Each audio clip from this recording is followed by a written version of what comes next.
it's my fault. We had some delays coming into my housing tract, so I had a hard time getting in here. So I apologize for being late, but I also know I haven't been on for a very long time.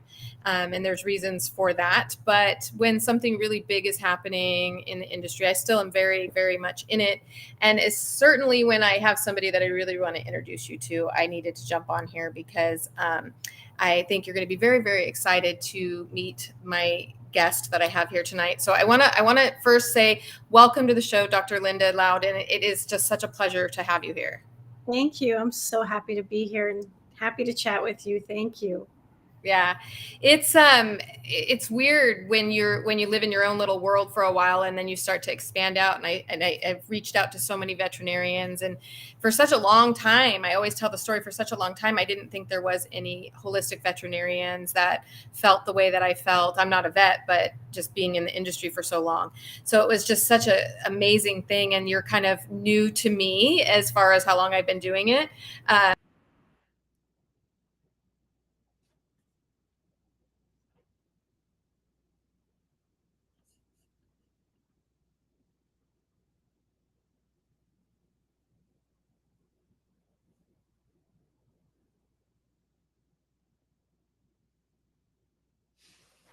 She must have lost her internet.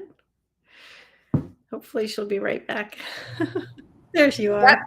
I don't know what is going on. That is just crazy. My husband's supposed to be home any minute, so I might ask him to run in and find out if there's something going on. But anyway, it's just I know you've been doing this for such a long time, but I've just recently found you, so it's super exciting. And knowing that you are on the same journey as I am, which is trying to get more people on our journey. It's like I feel like it's like when somebody gets married, they want everybody to be married.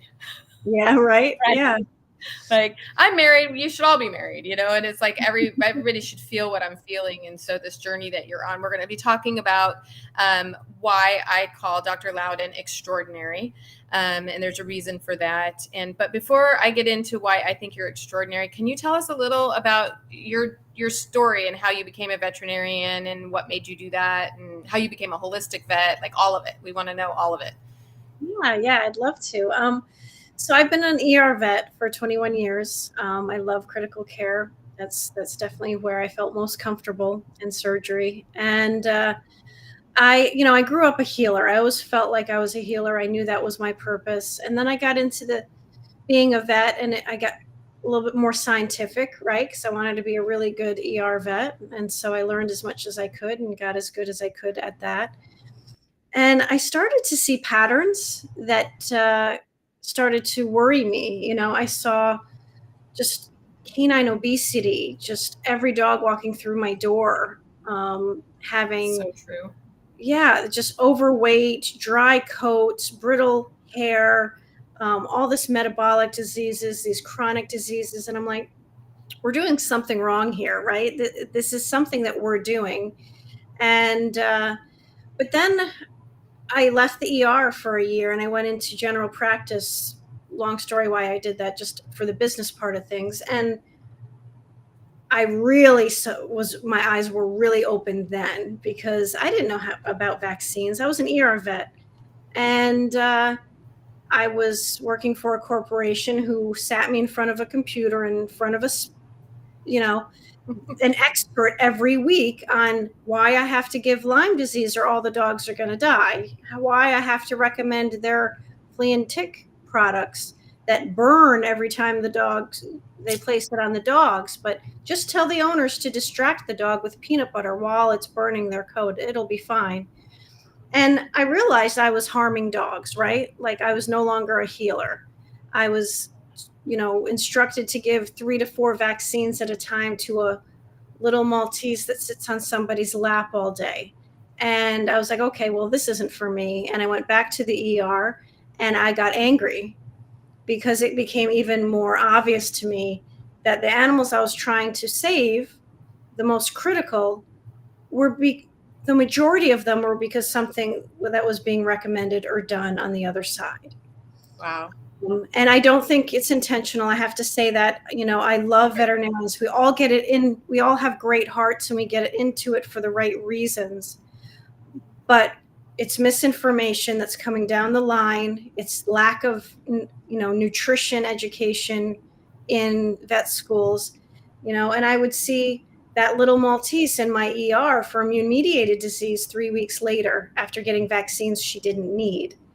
And I would have to tell her little old lady owner that I couldn't save her. And that's when I got angry and I was like, okay, 1-to-1 is not doing it for me anymore. I have to get online. I have to reach a larger audience. And that's when, because my associates, the vet community wasn't ready to listen to me. I would get kicked off Facebook groups because of recommending real food. And it was a lonely journey for sure, but I knew it was my journey and I wasn't going to give up until I found my people, right? Yeah. Like you, which is just, it was worth the journey, but also I'm reaching more people and I feel like I'm living my purpose, which I know you feel the same way. Yeah.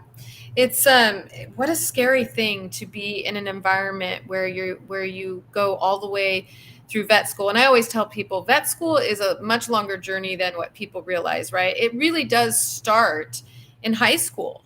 It's not, you have to have those grades in order to get into vet school, and then you're going to have to do all the college before the actual 4 years of vet school. So it's a really, really long journey.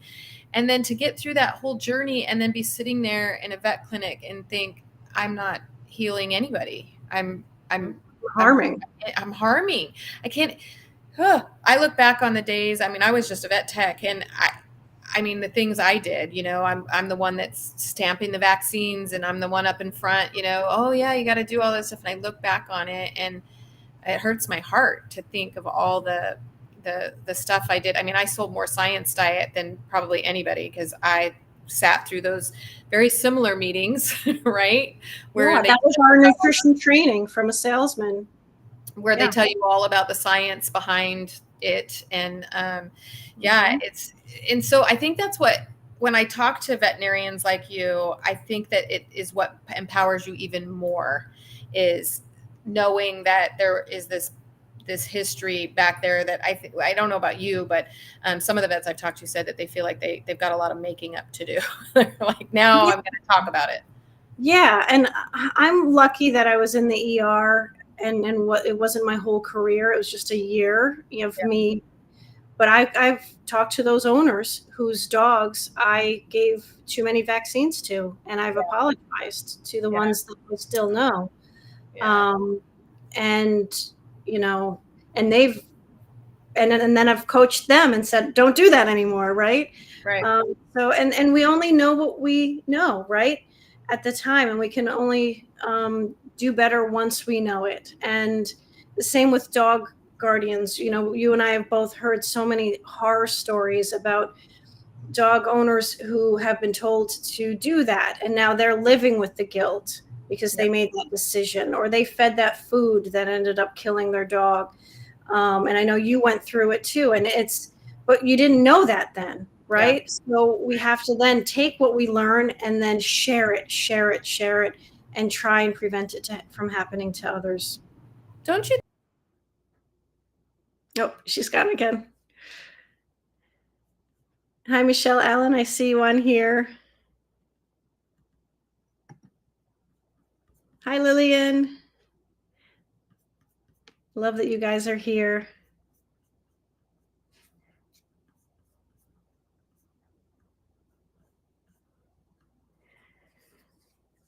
So I hope her internet comes back on. We'll see.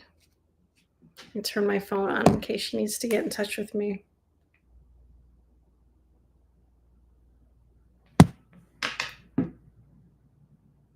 I feel bad she had such a trouble getting home tonight too. Okay. So I'll just continue my story. So I decided that I had to go online, and I took all of these courses on how to learn about internet marketing. I spent thousands and thousands of dollars learning. And I It was very hard because I'm a scientific mind and a healer, and to learn the tech part of things, I had a lot of resistance to it. And I almost gave up a few times because it was hard, and it took longer than I thought it would to build this online business, but it was worth it, and you have to know your why of why you're doing it, because I had a strong why. I had a message. I had a purpose. I had to get this out and help more dogs. I knew that in my heart. And then COVID happened, and I got to stay home with my sons, my young sons. And that became a little bit of a deeper why for me, because I wasn't going back to 12-hour ER shifts.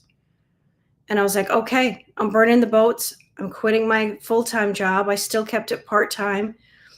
And I built my online business, and it gave me the freedom to be here for my boys, to pick them up from school every day, drop them off, make every game.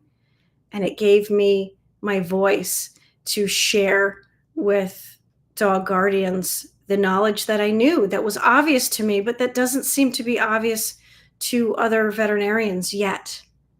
And so I've been able to start my Dog Mom Society, where I've gathered a group of dog parents who absolutely want to do the best by their dogs.